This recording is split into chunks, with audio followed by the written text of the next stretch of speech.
नमस्कार दोस्तों, आप सबका अपने YouTube चैनल में बहुत बहुत स्वागत है। दोस्तों, आज नए निवेशक या ट्रेडर जो मार्केट में नए नए आए हैं या जो भाई बहन शेयर बाज़ार में आने के लिए सोच रहे हैं, उनके लिए यह वीडियो बहुत ही खास होने वाला है, क्योंकि मैं इसमें बहुत सारी चीज़ें बताऊंगा, अच्छाई भी बुराई भी शेयर मार्केट की, शेयर मार्केट में काम कैसे होता है और ये हमारे लिए कितना फ़ायदेमंद है और हमें ये करना चाहिए, कितना ज़रूरी है, ये सब कुछ हम सीखेंगे इस वीडियो में। तो अगर आप नए निवेशक हैं या शेयर मार्केट के बारे में जानकारी चाहते हैं तो इस वीडियो को अंत तक ज़रूर देखिएगा, क्योंकि वीडियो के अंत में मैंने बहुत ही रिसर्च करके काफ़ी सारी चीज़ें दिखाई हैं और ये वीडियो नए निवेशकों के लिए और अगर आप थोड़े मिड लेवल के निवेशक हैं तो भी आपके लिए काफ़ी ज़्यादा इन्फॉर्मेटिव होगा। बहुत एडवांस लेवल का नहीं है। अब छोटे से वीडियो में या एक वीडियो में कहें तो सारी चीज़ें नहीं कवर कर सकते, इसलिए जितना हो सका मैंने सागर में गागर भरने की कोशिश किया है। दोस्तों, ये चैनल आपको सिखाने के लिए बनाया गया है, हम भी सीखेंगे, आप भी सीखेंगे और हमारे भाई बहन जो नए बाज़ार में आ रहे हैं उन तक सही जानकारी पहुँचे, तो उसके लिए मैंने ये चैनल बनाया है। मैं ये नहीं कह रहा मैं 100% आपको एडवांस या एक्सपर्ट बना दूंगा, लेकिन आपको मैं वादा करता हूँ कि आपको शेयर मार्केट से जुड़ी सारी चीज़ें जो कि ज़रूरी हैं, बेसिक चीज़ें, वो सब बताऊंगा। और आगे आने वाले समय में धीरे धीरे आपको ट्रेड लेना और शेयर मार्केट में किस प्रकार से काम होता है सब कुछ दिखाऊंगा, अगर आप सबका प्यार और भरोसा मिलता रहा धीरे धीरे तो। दोस्तों, चलिए शुरू करते हैं आज का यह वीडियो। दोस्तों, शेयर मार्केट का भारत में आना बहुत ही अच्छा था। क्यों? क्योंकि इसमें बहुत सारे छोटे स्तर के निवेशक जो भी पैसे डाल करके बड़े बड़े कंपनियों में पैसा कमा सकते हैं, एक अच्छी इनकम जनरेट कर सकते हैं। जैसा कि हमारे भाई बहन आज चाहते हैं, सब जो भी थोड़ा सा भी एक्टिव हैं अपने फ्यूचर प्लानिंग को लेके, वो सब कहीं ना कहीं शेयर मार्केट से जुड़ना चाहते हैं। तो ये वीडियो उनके लिए काफ़ी फ़ायदेमंद होने वाली है। भारत में शेयर बाज़ार को लाने का सबसे बड़ा श्रेय मैं देना चाहूँगा श्रीमान धीरू भाई अंबानी जी को, क्योंकि वही जो है भारत में इस शेयर बाज़ार को लेकर आए थे। उन्होंने इस कॉन्सेप्ट को बहुत ही अच्छे से इम्प्लीमेंट किया था। तो उनका नाम बड़े ही सम्मान से लिया जाता है इस शेयर मार्केट के लिए, और वो बहुत बड़े खिलाड़ी भी रह चुके हैं शेयर बाज़ार के। आने वाले समय में मैं बहुत सारी चीज़ें उनके बारे में बताऊंगा और काफ़ी सारी चीज़ें शेयर मार्केट में इंटरेस्टिंग होती हैं, जो सुनने के बाद आपको बहुत अच्छा लगेगा और काफ़ी इंटरेस्ट लगेगा आपको इसमें काम करने में, क्योंकि ये काफ़ी इंटरेस्टिंग चीज़ ही है शेयर बाज़ार। दोस्तों, चलते हैं, जानते हैं शेयर बाज़ार में काम कैसे होता है। वीडियो को ज़्यादा लंबा नहीं करते हैं। शेयर बाज़ार में काम करने के लिए एक सपोज कॉरपोरेट फैक्ट्री है, मैन्युफैक्चरिंग फैक्ट्री है, और एक निवेशक है जिसके पास कम पैसे हैं। सपोज मेरे पास एक्स अमाउंट है। मैं चाहता हूँ कि हमारे देश के किसी जो लीडिंग कंपनी है जैसे रिलायंस, TCS, इसमें अपने पैसे डालूँ ताकि मेरा पैसा सुरक्षित भी रहे, और जैसे जैसे इन कंपनियों का ग्रोथ हो हमारे पैसे का भी ग्रोथ हो। तो इसके लिए हमें क्या करना होगा, शेयर बाज़ार में पैसे डालने होंगे। अब शेयर बाज़ार में कैसे पैसे डालना है वो सब चीज़ें हम सीखेंगे, ये सब। और दोस्तों, मैं ये बताना चाहता हूँ कि शेयर बाज़ार काफ़ी रिस्की भी होता है, तो इसको पैसे डालना या इस तरह का कोई सजेशन मेरा नहीं है कि आप पैसे आंख बंद कर डालिए। ये काफ़ी रिसर्च और सीखने के बाद ही किया जाता है। फिलहाल हम केवल एक इंट्रोडक्शन वीडियो बना रहे हैं, तो हम इसको ध्यान रखें।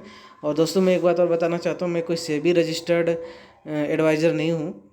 मैं आपके जैसा ही एक लर्नर हूँ और शेयर मार्केट को सीख रहा हूँ। इसलिए मेरी सजेशन सलाह रहेगी, कोई भी निर्णय लेने से पहले आप अपने एक्सपर्ट की राय ज़रूर ले लें, और या फिर अपने आप खुद भी रिसर्च कर लें। दोस्तों, चलते हैं, हम आगे जानते हैं कि शेयर बाज़ार में कैसे काम होता है। शेयर बाज़ार एक कोई पूरी टर्मिनोलॉजी है। टर्मिनोलॉजी का मतलब है कि जहाँ पे कॉरपोरेट को पैसे चाहिए होते हैं वैसे ही वहीं जो पब्लिक होती है वो पैसे किसी कंपनी में निवेश करना चाहती है, मतलब दोनों की नीड होती है। अभी किसी बड़ी कंपनी को अपने कुछ शेयर बेच के पैसे इकट्ठे करने हैं ताकि वो नए बिजनेस प्लान कर सके, या फिर उसकी कंपनी को और प्रोडक्ट हैं जो कि वो नए प्लानिंग कर रही है या दूसरे प्लांट खोलना चाहती है, तो इस तरह से काम करने के लिए उसके पास पैसे इकट्ठे करने के काफ़ी सारे सोर्सेस होते हैं। बैंक से लोन ले सकती है हैं, या प्रोमोटर अपने तरफ से पैसे डाल सकता है। और तीसरा ऑप्शन ये भी है कि वो कंपनी अपने शेयर को गिरवी रख दे, गिरवी नहीं, सॉरी, मैं गिरवी शब्द उचित नहीं होगा, अपने शेयर्स को बेच के, पब्लिकली बेच करके पैसे इकट्ठे कर सकता है। तो उस शेयर को हम जैसे छोटे निवेशक या बड़े निवेशक या जो भी पैसा खरीद के लेना चाहेगा वो ले सकता है। तो ये काम कैसे होता है इसको जानने के लिए, ये एक्सचेंज के थ्रू काम होता है। भारत में 2 प्रकार के एक्सचेंज अभी फ़िलहाल मेजरली हैं। नेशनल स्टॉक एक्सचेंज जो 1992 में आया था, और इसने जो है आने के बाद जो है बूम मचा दिया है इंडियन मार्केट में, क्योंकि डिजिटलाइजेशन जो है NSE से ही स्टार्ट हुआ था 1992 में। हालांकि एशिया का सबसे पुराना stock exchange Bombay stock exchange है, जिसमें लगभग 6,000 कंपनियां लिस्टेड हैं। और एग्जैक्ट नंबर आप पता कर सकते हैं, मैं BSE में ज़्यादा लिस्टेड है, और क्योंकि इनके नॉर्म्स थोड़े कम होते हैं। और NSE में थोड़ी कम लिस्टेड कंपनियां हैं, अप्रॉक्स 1900 के अप्रॉक्स लिस्टेड हैं। तो ये सारी कंपनियां इतनी स्टॉक लिस्टेड है वहाँ पे। आपने बहुत सारे कई बार टर्मिनोलॉजी सुना होगा कि सेंसेक्स और BSE। एक्चुअली दोस्तों क्या होता है, सेंसेक्स और NSE। सेंसेक्स का मतलब ये होता है BSE की जो टॉप 30 कंपनियां हैं, चाहे वो किसी भी सेक्टर की लीडिंग हो, कि वो जो 30 लीडिंग कंपनियों का एक समूह बनाया गया और उसकी एक प्राइस डिराइव करी गई। तो जैसे जैसे इन 30 कंपनियों का प्राइस घटता है बढ़ता है, तो उसको बोलते हैं सेंसेक्स का घटना और बढ़ना। उसी प्रकार से NSE ने क्या किया है कि निफ्टी, यानी कि निफ्टी में लिस्टेड 50 बड़ी कंपनियों की अलग अलग सेक्टर की लिस्ट एक इंडेक्सेस बनाया है, और उसकी प्राइस को घटते हुए बढ़ते हुए जब आप न्यूज़पेपर में सुनते हैं तो उसको बोलते हैं निफ्टी का चढ़ना और निफ्टी का उतरना है, निफ्टी गिर गया, निफ्टी उतर गया, ये सब चीज़ें आपने सुना होगा। तो सेंसेक्स और निफ्टी आप लोगों को काफ़ी क्लियर हो गया होगा। सेंसेक्स में 30 स्टॉक होते हैं और निफ्टी 50 में 50 स्टॉक होते हैं।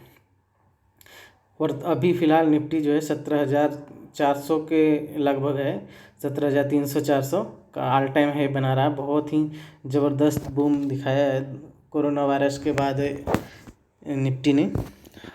अब आगे चलते हैं दोस्तों। अब एक्सचेंज के थ्रू जो है कंपनियां, मतलब एक्सचेंज हमसे पैसे लेता है और कंपनियों को देता है, और कंपनियों के थ्रू ही, मतलब एक्सचेंज एक ट्रांजैक्शन का मीडियम है। अब एक्सचेंज भी डायरेक्ट काम नहीं करता। आप समझते हैं ये काम कैसे करते हैं। सपोज मेरी एक कंपनी है, मैंने पैसा चाहिए, तो मैं एक्सचेंज के पास जाऊंगा। एक्सचेंज हमने अपनी कंपनी के शेयर बेचने हैं, तो एक्सचेंज के थ्रू बेचेंगे। एक्सचेंज हमको बेचेगा, लेकिन हम डायरेक्ट एक्सचेंज से नहीं ट्रांजैक्शन कर सकते, उसके लिए हमको बीच में ब्रोकर चाहिए होते हैं। तो हमारा पैसा ब्रोकर के पास जाएगा, ब्रोकर के पैसा एक्सचेंज के पास जाएगा, एक्सचेंज से फिर कंपनी, और जब कंपनियों से हमें पैसा चाहिए होता है, सपोज हमने आज निवेश किया, बाद में हमको लगा कि हमारा पैसा बढ़ गया है, हम वापस निकालना चाहते, तो कंपनी वापस, हमने अपने इधर आप खुद से ब्रोकर को मैंने रिक्वेस्ट दिया, ब्रोकर जो एक्सचेंज से डिमांड कर, एक्सचेंज के पास हमारे शेयर रखे रहते हैं, एक्सचेंज जो है उसको हमारे जैसे किसी दूसरे भाई को बेच करके वो पैसे ब्रोकर के थ्रू हमारे अकाउंट में डाल देता है।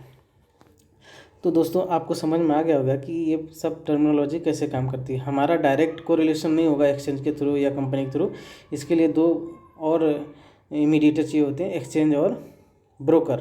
अब ब्रोकर क्या करता है, हमको डीमैट अकाउंट खोल के देता है। वो डीमैट अकाउंट में ही हमारे शेयर पड़े रहते हैं जो एक्सचेंज के थ्रू कंट्रोल होते हैं। एक्सचेंज के थ्रू कंट्रोल होने का मतलब कि जो हमारी रेगुलेटरी बॉडीज़ हैं, सेबी हैं, ये लोग इस चीज़ को मॉनिटर भी करते हैं। काफ़ी सेफ प्रोसेस होता है। तो दोस्तों आपको समझ में आ गया होगा कि ये काम कैसे करता है, कि हमने पैसे कैसे निवेश कर सकते हैं। तो आगे चलते दोस्तों, आपने बहुत सारे टर्मिनोलॉजी जो सुने होंगे नए नए भाई बहन, उनको मैं बता देता हूँ। स्टॉक प्राइस जो सुना होगा आपने, स्टॉक प्राइस का मतलब, सपोज आपने आज सुना होगा रिलायंस 2200 रुपये के आसपास ट्रेड कर रहा है, HDFC बैंक 1550, या XYZ शेयर का नाम सुने होंगे आप कि इतने प्राइस पे ट्रेड कर रहा है। तो स्टॉक का प्राइस वो है जो पर्टिकुलर जो स्क्रिप्ट है उसकी जो डिमांड और सप्लाई के बेस पे जो उसकी प्राइस ड्राइव हो रही है, कितने पे खरीदा जा रहा है, कितने बेचा जा रहा है, वो स्टॉक का प्राइस है। अब सपोज कोई 10 लाख क्वांटिटी खरीद रहा है, कोई 20 लाख क्वांटिटी खरीद रहा है, दिन भर में सपोज 1 करोड़ क्वांटिटी की ट्रेडिंग हुई तो उसकी वॉल्यूम कितनी हो गई, 1 करोड़। तो इसको बोलते हैं वॉल्यूम। इतने वॉल्यूम की ट्रेडिंग हुई रिलायंस में, 1 करोड़ की ट्रेडिंग हुई। XYZ जो भी ट्रेडिंग होती है, एक मैं एग्जाम्पल के लिए कोट कर रहा हूँ इस चीज़ को। और आपने कई सारी चीज़ें और भी बहुत सारी चीज़ें सुनी होंगी, जैसे कि सेक्टर, रिलायंस की कौन सी सेक्टर है, टाटा कंसल्टेंसी किस सेक्टर की है। तो सेक्टोरियल भी होते हैं, जैसे IT सेक्टर की में है तो TCS है, टाटा कंसल्टेंसी सर्विस, और इन्फोसिस है, रिलायंस है। तो रिलायंस निफ्टी 50 का भी बहुत बड़ा पार्ट है, इंडिया की बहुत सेकेंड लार्जेस्ट कैप वाला स्टॉक है। तो दोस्तों ऐसे ये इसको सेक्टोरियल डिवाइसेस कहते हैं। जो पेंट इंडस्ट्रीज हैं जैसे एशियन पेंट है, तो ये एशियन पेंट सेक्टर का है। फार्मास्यूटिकल सेक्टर होता है, फार्मास्यूटिकल के जो इंडस्ट्रियलिस्ट सिप्ला है, सन फार्मा है। तो ये बहुत सारे सेक्टर के स्टॉक हैं। मतलब हमको वैप्रिगेट करते हैं कि स्टॉक जो है सेक्टर वाइज कैसे वैप्रिगेट करना, सेक्टर स्टॉक जो है सेक्टर वाइज भी लिस्टेड होते हैं। तो आप वॉल्यूम समझ चुके हैं।